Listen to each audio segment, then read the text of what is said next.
The speech-making prose at President Obama's second inauguration this January was broken up by a moment of pure poetry from Richard Blanco, a man who traveled a long road to get there. Seth Doane has his story. Mr. President, Mr. Vice President, America. For a poet, it's the most prominent platform imaginable. One sun rose on us today, kindled over our shores, peeking over the Smokies, greeting the faces of the Great Lakes.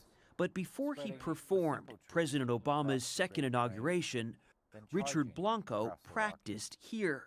One light, waking up rooftops, under each one a story. On the balcony of his home in Bethel, Maine, he recited his poem called One Today to a snowman his nephews had built in his backyard. Millions of faces in morning's mirrors, each one yawning to life, crescendoing into our day. It helped me a lot in the sense of when I was up there, I did think about the snowman. He still doesn't know why the White House picked him to be the inaugural poet. In some ways I want to know, in some ways I want it to remain a mystery because I don't want to be disillusioned. Why? Why would you be? Well, I have these romantic visions of, President Obama and Michelle sitting around before bedtime and, one of them saying, we should get this guy up here for the inaugural. And may he forever bless these United States of America. On Inauguration Day, he says it was exhilarating and terrifying. There was a moment also where the tension gets so thick that you just want to get it over with. And when was that moment? Right when they announced Kelly Clarkson, I was like, come on, girl. Sweet land of liberty. Kelly Clarkson sang just before Blanco took the stage. When I got to the podium, both the president and the vice president stood up very graciously and shook my hand. That really also gave me another boost of confidence in the sense that they were almost welcoming me and ushering me and presenting me to America in a very sort of beautiful way. He was the fifth poet ever to read at a president's inauguration, and he followed legends like Maya Angelou at President Clinton's inauguration in 1993. You, created only a little lower than the angels, have crouched too long in the bruising darkness. And Robert Frost at JFK's 1961 swearing-in. The land was ours before we were the land.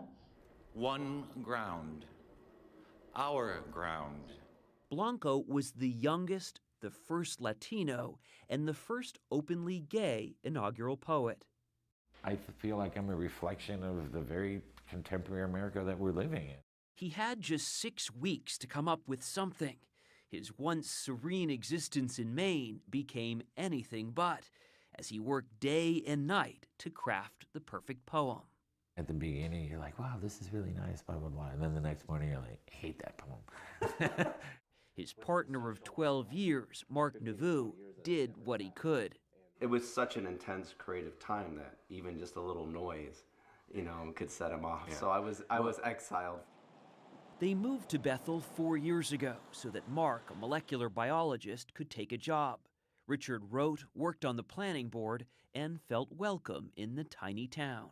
People here in town didn't know you were a poet? No, they didn't really, it's kind of like, well, like you say you're a poet, so it's kind of like an odd thing to say to people. Is you say a poet and they're like, oh yeah, and my grandfather's a poet, and they're like, do you have to explain it? No, like, I'm really a poet. I'm really honestly, I have books. None of the girls had hair of gold. None of my brothers or cousins were named Greg, Peter, or Marcia. We were not the Brady Bunch. His Cuban roots are a regular theme in his poems, as is his longing to find home. My brother and I should still be playing parcheesi. My father should still be alive.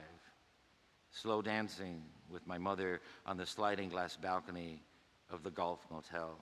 The slip and slide in the summer was over here. Nice. Blanco grew up in Miami, the son of Cuban exiles. I remember having like lawn furniture for living room furniture and things like that. And it was a modest upbringing. Oh, yes. Ah, gracias.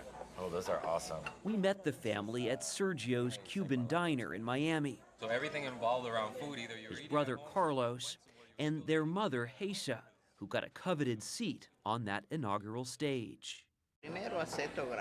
She mainly speaks Spanish. All of this attention has made her a bit of a celebrity at the local bank where she works. Do you sign the autograph? Oh yeah, I'm sure she does. For me, the proudest thing of him being up there was that all the hard work paid off in a totally unexpected way. Unexpected because Blanco's first career was civil engineering.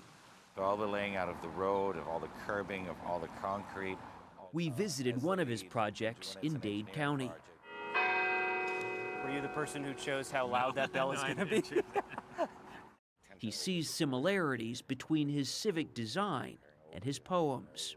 What I do in poetry a lot is, sort of create a space for people to walk into mentally.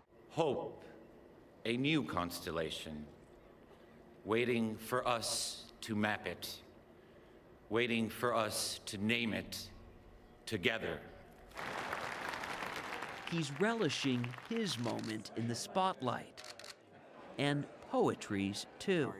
I love it because of the attention it brings to poetry in America in general. And so I'm embracing it in the sense, when else is poetry spoken about at this scale in our country? It's rare. Rare, and for Richard Blanco, wonderful.